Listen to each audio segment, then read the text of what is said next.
Hey, that sounded good, Andy. Thank you, Mark. He couldn't Looking couldn't have looking composed it for a little better myself. compliment there because I had nothing to do with it.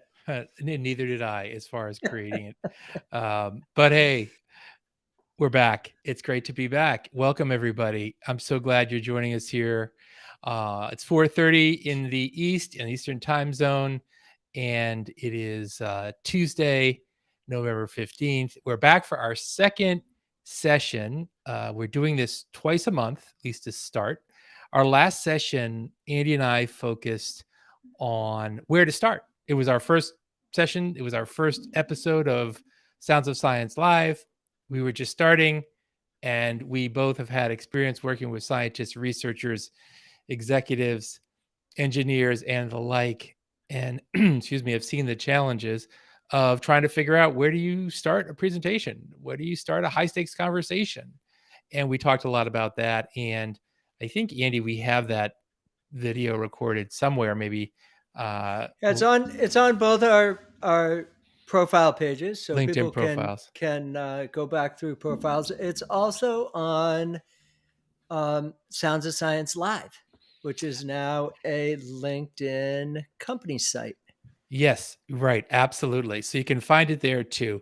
And so this week, excuse me, today, what we're going to focus on is another challenge that is totally understandable, particularly among the group that, among you all and the groups that we work with, which is so much information. And how do you decide what to include, what to cut when you're making a presentation, or even if you're sending an email to someone who isn't that familiar with your work? It could be another scientist, for example, but someone not in your discipline, not in your lab. Or it could be, an email to a potential employer who doesn't really know much about, the work that you're doing. So, what do you include, and what do you leave out on the cutting room floor? And I'm just going to give one sort of thought that I use sometimes, one principle, and then you're going to hear from Andy, who has this great tip that he's going to share with you. So, my one thought is the high sort of mindset, when you're trying to figure this out. Where do I cut? What do I keep in? Is you're essentially the director, a movie director, a film director, and you've just shot like 8 hours of film, probably starting at like 3 in the morning. They always do this like in the middle of the night, right? You're sitting now, you're done filming for the day. You're sitting in that dark room, and you're trying to figure out, like, of all the footage that you just shot, all 8 hours, like, what should be the 90-second preview, right, for this movie? And how do you construct that? What do you do? What do you focus on when you're trying to figure out, like, what's the preview? And my overall principle here is, you want to show the audience the preview, not the movie, when you are either putting together a presentation for non-scientists, people outside of your specialty, sending an email, giving a description. Thanksgiving is coming. You're going to get a lot of questions. Hey, what are you working on? What are you doing? And figuring out that 90-second, 120-second, that 2-minute preview is a challenge. And Andy also has a lot of experience with this and has a great way of specifically dealing with it. Andy, please share. Um, so I was thinking of a little different challenge, but I think that preview challenge is an interesting one too. The preview challenge, I would say that what you want to do is ignite curiosity. What you want to do is get people to want to listen to the rest of the presentation. And how do you open info? This is kind of what we were talking a little bit about last time, right? How do you open information loops? Um, one of the a different challenge that I was thinking about earlier was, how do you get, like, a lot of people start a presentation, they put everything up there and they have 20 minutes of material, or 3 hours of material, but let's say 20 minutes, and they only are given 10 minutes to talk. So they go from 20 to 16, and from 16 to 14, and from 14 to 12, and then stop and try and do 12 in 10 minutes, which is never a good idea. All right. Um, but we're not very good at deleting So one of the things that's interesting, I think, is as human beings, we don't actually delete very often. So we don't have practice. And two, we wrote it. We don't want to delete stuff we wrote. We wouldn't have written it if Exactly. we didn't think it was important. So deleting Exactly. part. So what I recommend you do is get your highlighter out. Print the text out. We're really good at highlighting, especially academics and researchers. Spend a lot of time highlighting. And just highlight. And then when you're done highlighting, delete everything you didn't highlight. And then put the pieces back together because it won't make any sense. But work from the highlights. So rather than find things that you want to delete, find the things that you definitely want to keep, and delete everything that you didn't definitely want to keep, and build around those. Kind of start over. So instead of going from 20 to 18 to 16 to 14, go from like 20 to 5, and then rebuild the 10. And you're going to end up in a much better place. It's going to be much easier and it's going to be much faster. Yeah, that's so great. And this is something you alluded to, Andy. You said you're talking about like, well, you're gonna have to put it back together, after you've got all your highlighted pieces. And then it's like, because it won't make sense. I mean, that's what you said. Right. Like, you'll see, like, oh, the third sentence I want to keep. The first two are gone, you know. So then the thing is like moving things around. And the that all important first sentence, that attention grabber sentence, you'll be reading it and it could be like the sixth sentence of the third paragraph, because I find like it can take a while for us to kind of get warmed up when we're writing, and we write a whole bunch of stuff, and then by the time as we start to really get momentum, we might just nail that first attention grabbing sentence, but it's not going to be in the first two paragraphs of our first draft. And so Yeah, when you're it's doing funny that, you yeah, say pull that. it up.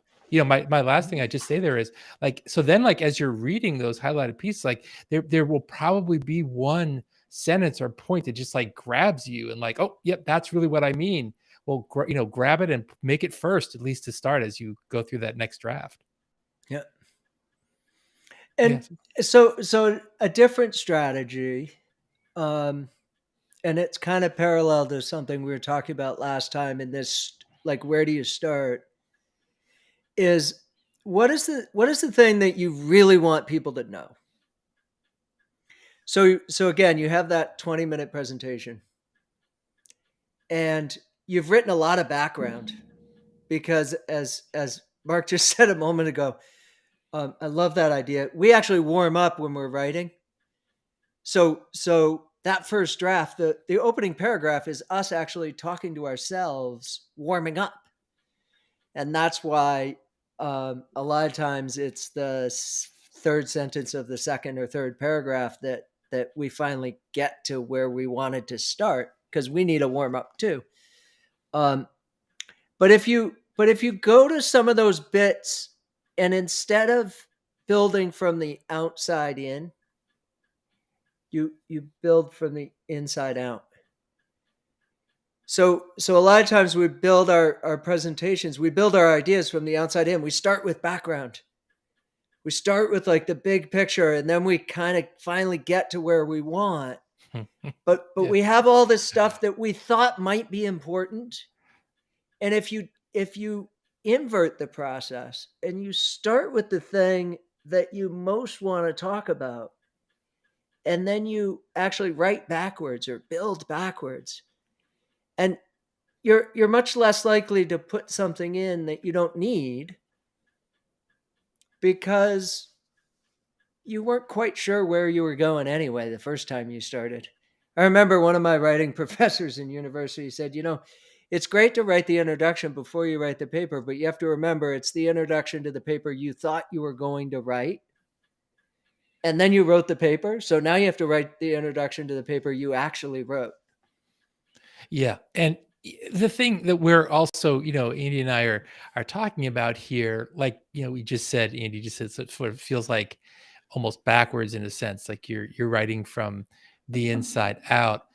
And it can be very difficult because in some ways it doesn't really feel logical, to sort of like cut in with this really attention grabbing main point without the lead up, without setting it up. It's like telling a joke and telling the punchline first and then doing the setup.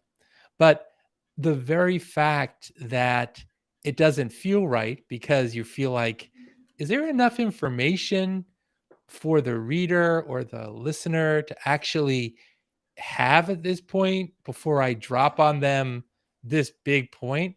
And if the answer to that is not really, then you're doing it right. And that should be the sentence, because part of what grabs people's attention is the unknown and not all the details being filled in.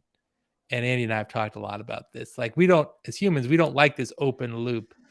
And that means we want to find out what happens, which means we want to pay attention, which is the whole point of your presentation. And the whole point of that beginning is to just capture the attention of your audience.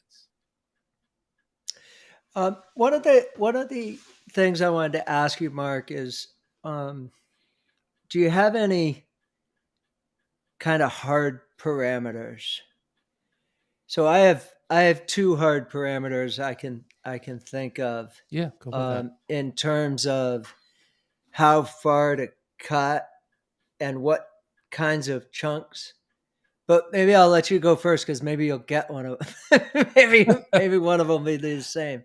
So one of the Yeah. things I was thinking of is a rule of three, right? Like just work in threes. Our brains aren't really good at working in things that are 5, 6, 7, 8. We can't remember them. We can't juggle them. We can't do much with them. So, if somebody comes to me and they have 5 bullet points, I like that's a hard stop right there. Like I'll never let someone have 5 bullet points. Like you got to have 3. Yeah. Yeah. It's so true. And, we're talking about memory, attention, interest, curiosity. Like, these are all characteristics of your talk, of course, but like of that first sentence or that first couple of sentences is like, how do I stimulate that interest? Because there are lots of things that people can be paying attention to or thinking about, I should say, while you're doing your talk, many of which have nothing to do with your talk. So one sort of rule that I like to that I kind of suggest, or principle, listen, like, you want to adapt these things to your own style and your own setting, but as an overall principle, it's really to say something in the beginning that, yes, it's an important point, it's what you want people to remember, but also if it's surprising, or if it's like counter to what people think you might start out with. So, I'll just say, the last, I did this keynote last month, and the first thing I said, of course, keynote speaker, everyone's got, probably thinks like what they're saying is so important and everyone's going to remember and you're going to take action on it, and I said, you will forget 90% of what I'm about to tell you within the next 48 hours. Like, what? What? What? Like, this guy is like telling me I'm going to basically forget everything he says. Like, how can that be? Like, and why would a keynote speaker ever say that? Right. It's like, well, what does that mean? Well, then I want to listen to him to explain what he means. And that was really, I mean, that Or was a watch big, him get fired. yeah, and the thing is that that's exactly what I wanted to trigger. Right now, people come up to me Right. afterwards saying like, I usually like, check my phone and like start doing other stuff. Like, I didn't do that at all during your talk. And that was because these principles and these techniques and tips that Ian and I are really devoting this whole session to, is we use them, right? We teach them and we use them and we get feedback and we adjust them too. I mean, they're organic, but the mind is wired in a way that it is wired or tuned in sort of a way that plays very well with these things we're talking about, and that's why they work well. One of the things that it's interesting about this. You forget 90%, right? Um, which is why I think people undervalue repetition. Yeah. So one of the ways to get into the 10% that people will remember is to say it 3 or 4 times, or 5 or 6 or 7. Like I'm preparing for a 3-hour workshop. Actually tomorrow, hopping on a plane and going to Toronto. Um, and over the course of those 3 hours, some of the key things that I want them to think about, I'll say a dozen times. Like and I think sometimes in our own heads we're like, oh, are we saying it too much? Are we are we being boring? Oh, I've already said that. I'm not going to say it again. It's like, now if you want someone to remember it, say less, but say it more. Say it in different ways, and say it more. Yeah. Yeah. So part of distilling the message down to those key points is then creating the space so that you can make those key points more than once. Because if you only make it once, it's it's going to be part of the 90%, not the 10%. Yeah. No, it's so true. Repetition is a really powerful persuasion technique, just for the reasons that Andy was saying right there. And I would just ask people who are watching, like, think about songs that you really like. If you want to think about Right. like classic songs, right? Like Satisfaction, bow, bow, now, now, now, now, now, now, now, now. Like, and you just think like, Oh my God. maybe I How haven't many, heard. like, I don't even, like, somebody Google it quick. How many times does it get said? Seriously, like it's a riff, Right. right? And a lot of, and it's played over and over, which is why if somebody said to you and you hadn't heard the song in like 5 years, right? What is that? Sad, I can't get no. You would like, bam, like you'd Right on it. probably be able to grab it. And so that just segues just to this quick story about Motown, right? These Motown songs and number one hits and all these sort of things. And so Berry Gordy was a founder, as people probably know, producer, co-writer at Motown. He created Motown and wrote or co-wrote so many of these really well-known hits. And like ABC, the Jackson 5, just one of them. So they asked him, like, how do you do that? How do you write a hit song? And he said, you've got to hook them in the first 10 seconds. Right? You hook them in the first 10 seconds, grab their interest. And then when you have this repetition that Andy's talking about, that reinforces it. So yeah, it's so important. And like you're saying, people are like, oh, I already said that. So they'll think but yeah, but people don't care about your content as much as you do.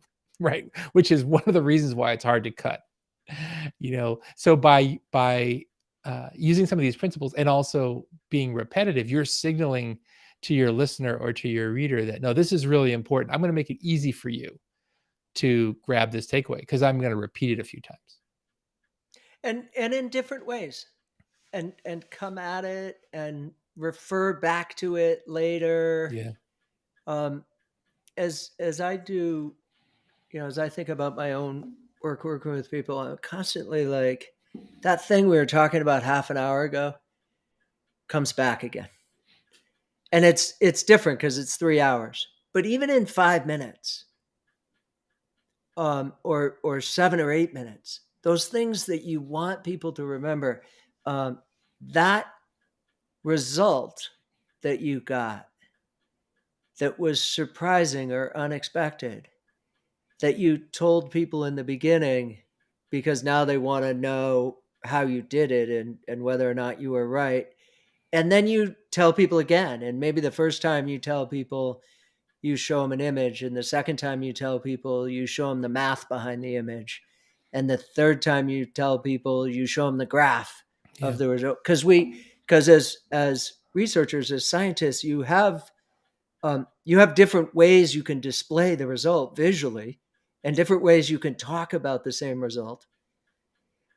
You can talk about it qualitatively. You can talk about it quantitatively. You can talk about it through an image. You can talk about it through a graph. You can talk about it through a statistic, and you should do all of those. Yeah. It's the question shouldn't be, oh, which is the best way. The question should be, how many of these different ways can I fit in and not annoy people? And the answer is probably more than you think. Mhm. Yeah, it is. And that's such a great point because different people will internalize and absorb and understand that information differently. So a 30-year audience loves the meme, and is going to remember that. And, 10% of people, when you put it in the equation, you notice my qualitative bias here, only 10% like the equation. Understand your own biases. It helps you think, understand, question yourself, um, and don't take yourself too seriously. So, I have another question for you. yeah, yeah. So can just to end it is like Andy was saying, like you can get over yourself when you think I'm repeating the same thing. But when you're following the advice that you just gave, Andy, it's like, well, it might be the same information, but I'm showing it in different ways. And that's because different people learn different people learn differently. Yeah, absolutely. Sorry, I Um, interrupt you. no, no. So one of the struggles I think people often ask me about is, how do I not? So I know I have 10 minutes, and I always get rushed in my last 3 minutes because my first 5 minutes takes me 8. How do I not ramble?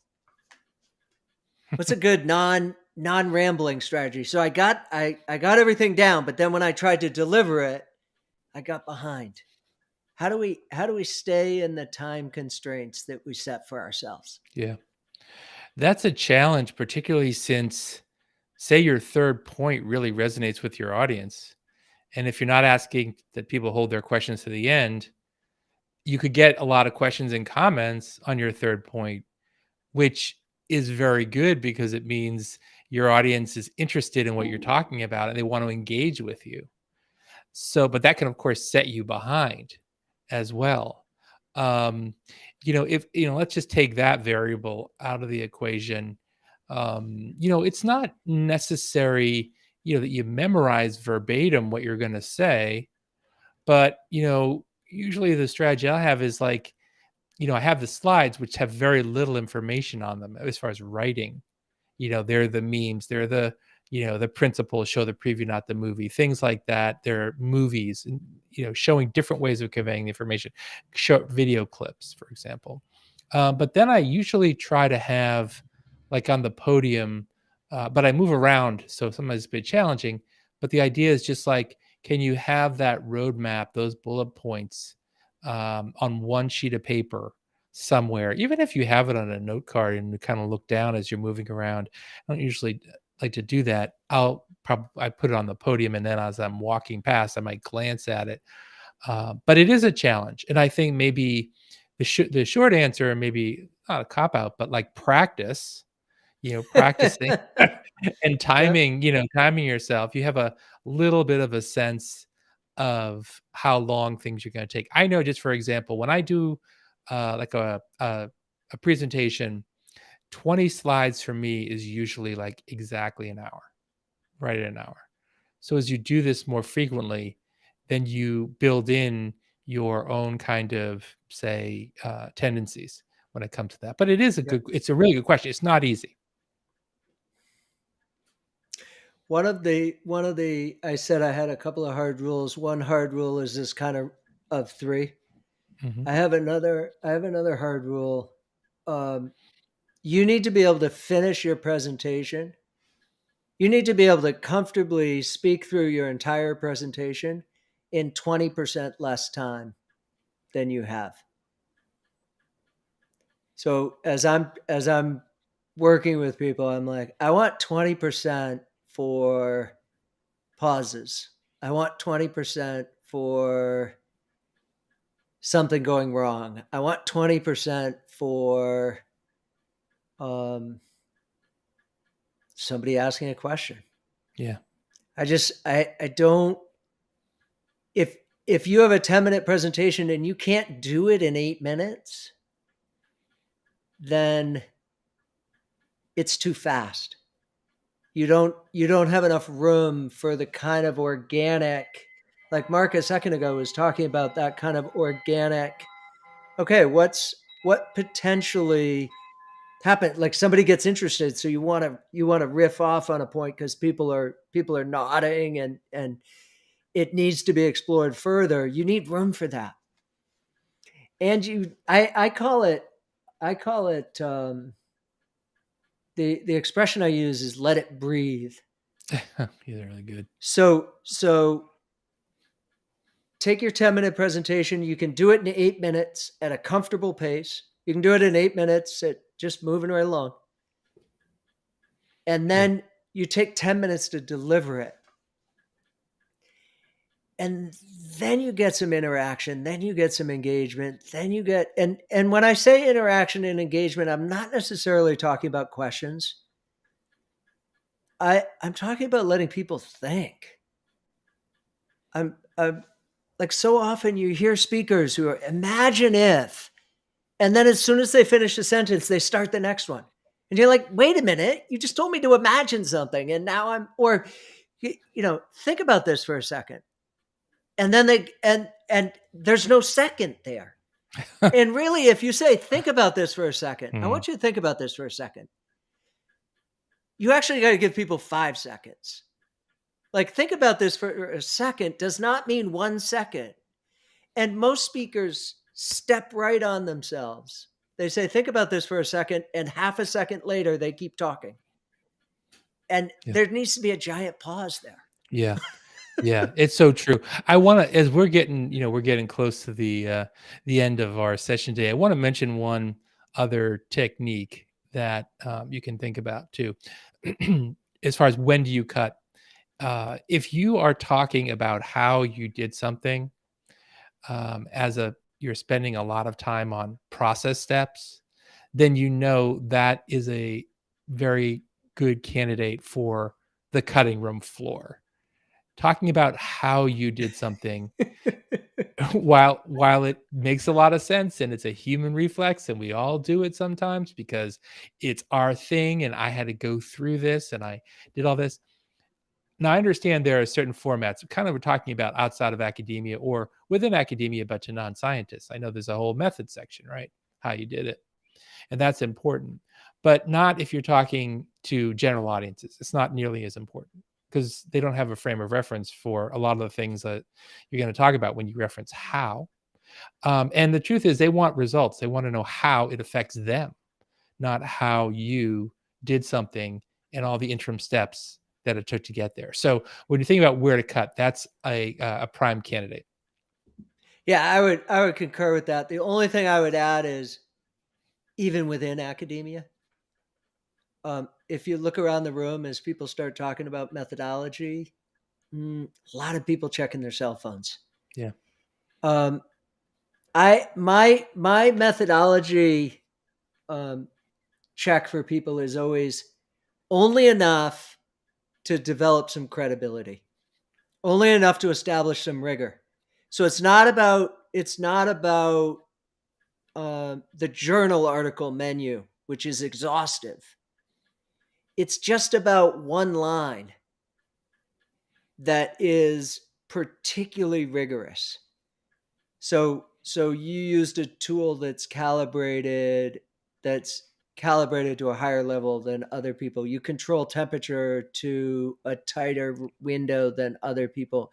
You use a bigger N than you needed to for statistical significance. That's all we need to know. Just give us a little snippet that makes us think, oh, you're a good scientist. And if we want the full process, we're going to read the journal article or we're going to ask you after. But most of the people in the audience don't want all of the methodology. So just have it ready for people after. They can read the journal article you wrote. Yeah. Give And the like speak to the majority, not the minority. right. Right. You can chat with them after the talk and you can go as deep as Absolutely. they want on the methodology. And you can Uh, tell them that. yeah. Yeah. Exactly. Exactly. Well, we're this is like the fastest 30 minutes I know it every goes month, quick, eh? Andy. Yeah, it is. It does go quick because there's a lot there and, a lot of great stuff. And it's always wonderful to have a chance to chat with you and chat about these topics. So we'll be back in 2 weeks. We'll check our calendar and see what we have. Certainly, a logical place to move from here might be starting to think about, okay, what do we do now that we have less? Now that we've established that we're going to have less than the space we need, what are some of the things we can do in the space, which would take us into some questions about delivery. Yeah. So Yeah. we'll we'll Really good. see we'll see where we go. Stay tuned. Please drop by the LinkedIn Live company page. We are not allowed to stream on the company page until we have 150 followers. Much appreciated if you would go there. And both Mark and I will keep live streaming through our own home pages, and we will see you again in 2 weeks. Ciao, Take care, everybody. everybody. Bye.